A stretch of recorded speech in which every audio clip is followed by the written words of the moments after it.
When I was about 11 years old, we moved from Aberdeenshire to Perthshire, to another Scots pronunciation and other words.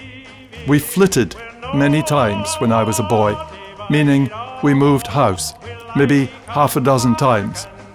One word that I heard only a few times in Perthshire has stayed with me in its oddity. Someone pronouncing the word basic as basic.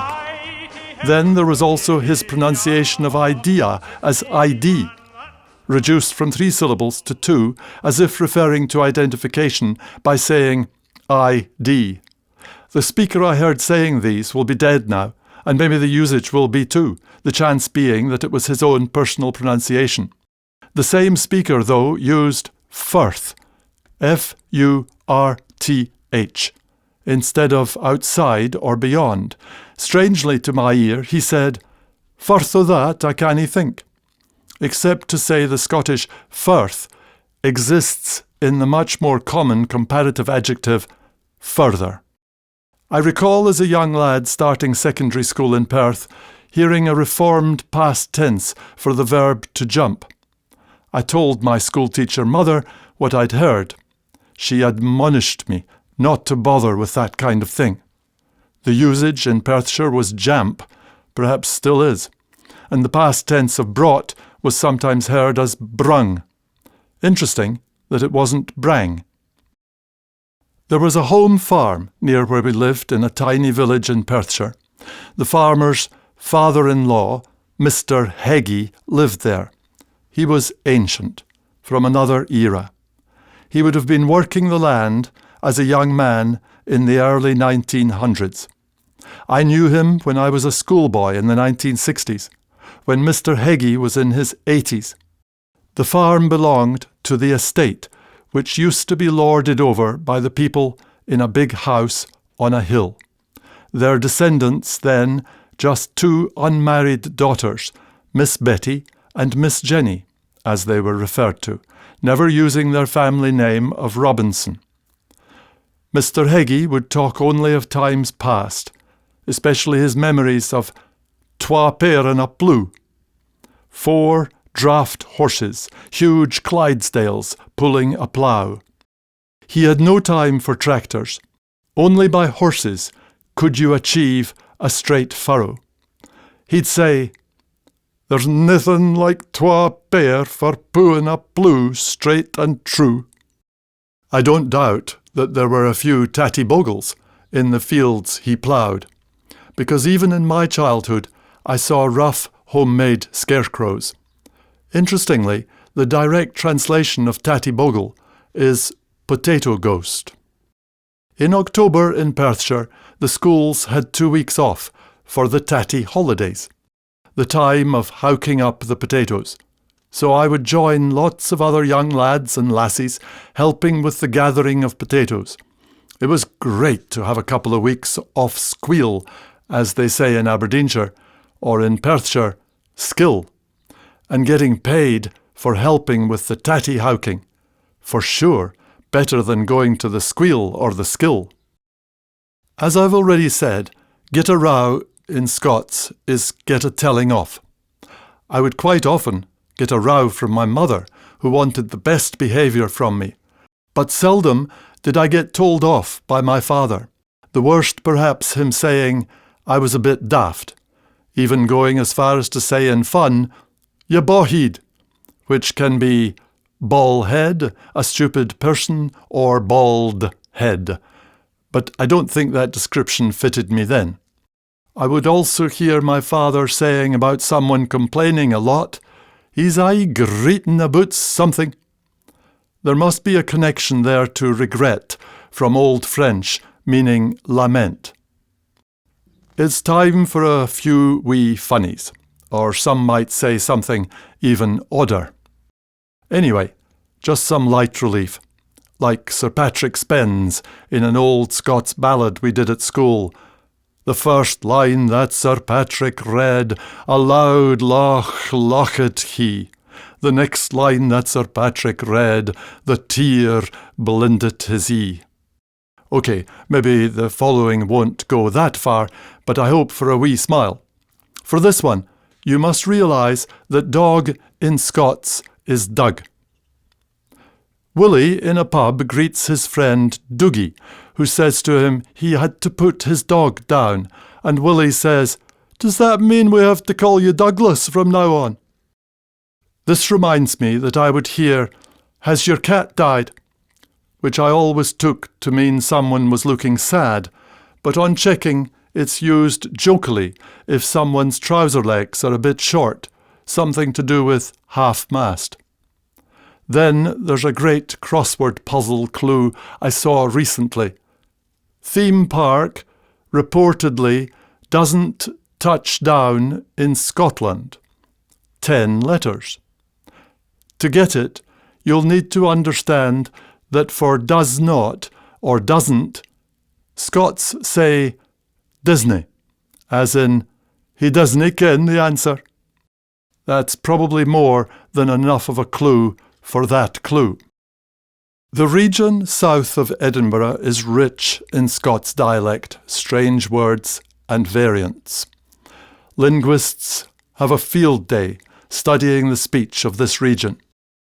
My father was from a farm near Middleton, a town about 50 kilometres south of Edinburgh. He had a strong accent and used weird and wonderful words. When he visited New Zealand, some people said they couldn't understand a word he was saying.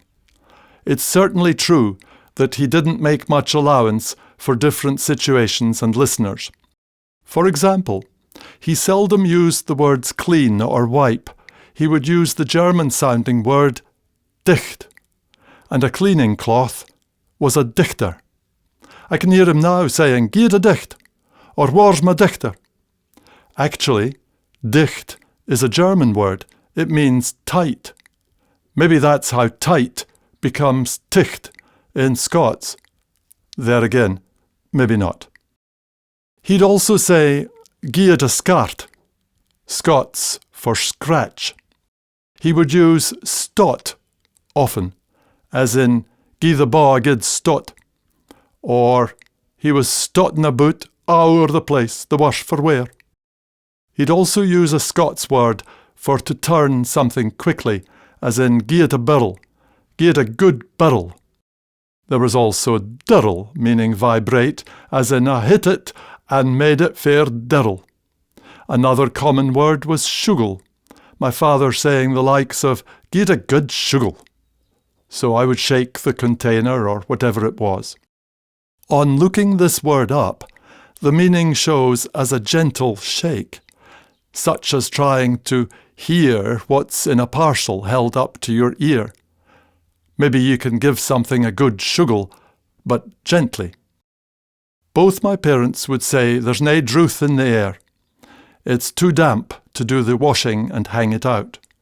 Dad would say, "I'm drouthy," or "I've got the druth on," meaning he would like a drink. He enjoyed his whisky, especially at any social occasion, even when visiting someone any time of the day on one of his trips back to his farming area where he was brought up and worked until his late 30s, when my mother whisked him away to travel the world. Funerals, of course, were wonderful opportunities to catch up with old friends and have a few drinks, my father only going to a bad funeral if there wasn't much to drink afterwards. That reminds me of a good Scots description of the difference between Glasgow and Edinburgh. "There's mair fun at a funeral in Glasgow than a wedding in Embry."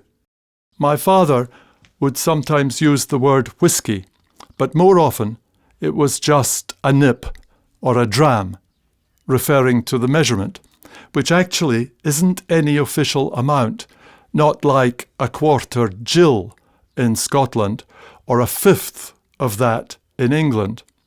Less generous. A gill is 5 fluid ounces or a quarter of a pint. That being half a litre nowadays. So where does dram come from? If I had been asked before looking it up, I would have said either it was a specific measurement or from drambuie, which is Gaelic, meaning a drink which satisfies. But it seems the origin of dram isn't the obvious Gaelic, but from Greek, drachma, meaning a coin, and the weight of that is the whiskey measure. I'll just have to trust Wikipedia. I can hear my father now, clear as a bell, saying, "Give it a good dunt," and I would have to lift the hammer or whatever and hit the nail with a good thump. He would often use the word caw, not imitating a crow, but to mean turn, as in, "Give it a good caw," or "caw it out," or "caw the handle to start the motor." Also, caw canny, meaning go easy or be careful. He never used the word underarm in his life. The Scots word for it sounding so much better anyway. Oxter. O-X-T-E-R. My dad, trying on a jacket, would say, "It's our ticht under the oxters." I don't think it's used as a bowling foul in cricket. My father didn't use the words that or those, as in that laddie, those lassies. He would say they laddies, they folk, for those folk. He'd use yon, short for yonder, so it would be yon laddie, or do you mind yon time we did something or other. It appears in the famous Loch Lomond song, I'll spare you my singing, "By yon bonny banks, and by yon bonny braes." Another different word was for tomorrow. He would say the morn. So tomorrow morning would be the morn's morn. He'd only say right in right, what a what? Otherwise, it was recht. Mak it recht dicht, or gie it a recht gid dicht. There's a word for chimney in Scots.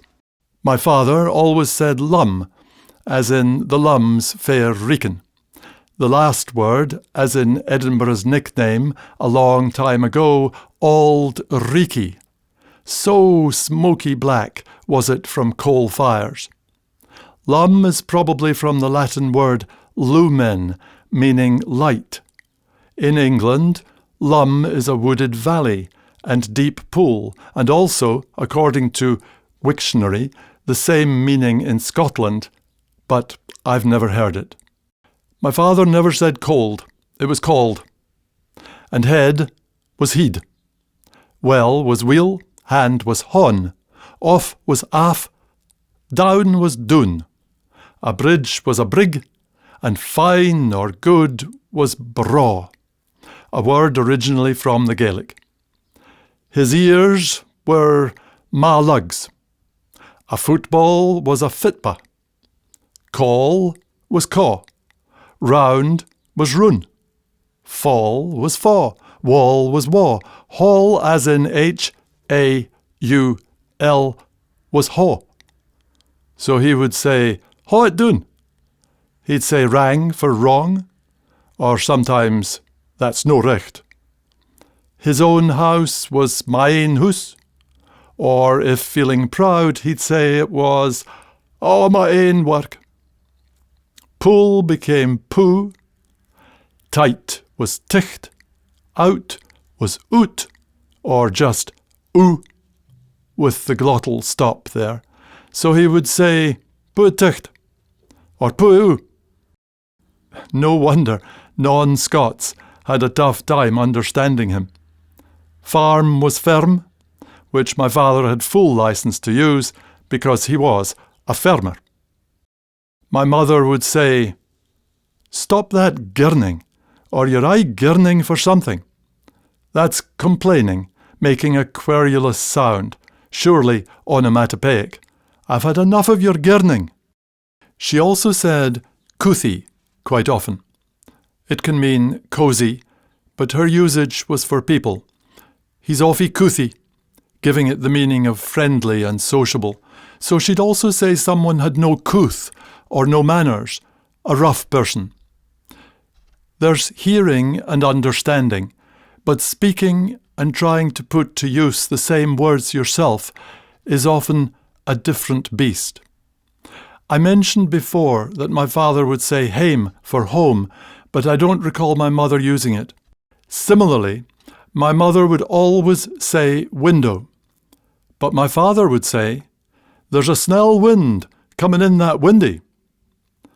I suppose "It's our windy, close the windy" is possible.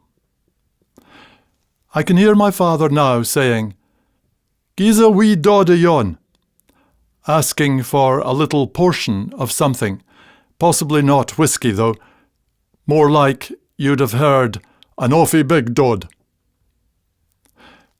A great Scots word is swithering, meaning uncertain what to do. My mother would often say, "Stop swithering, get on with it."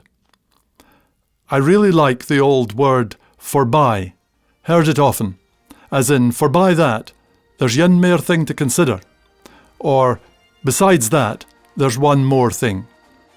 Here's a good one. In normal English we say missing someone or something. In Scotland, you can say missing yourself to mean you missed something good. We all had a great time last night, but you weren't there, so you really missed yourself last night. Now, with the likes of Fash, Cooth and Druth, Dunt, Co, Oxter, Lum, Reekin, Windy, Dodd and Missing Yourself, there's a rich trove of foreign words to remember, possibly with a wee smile.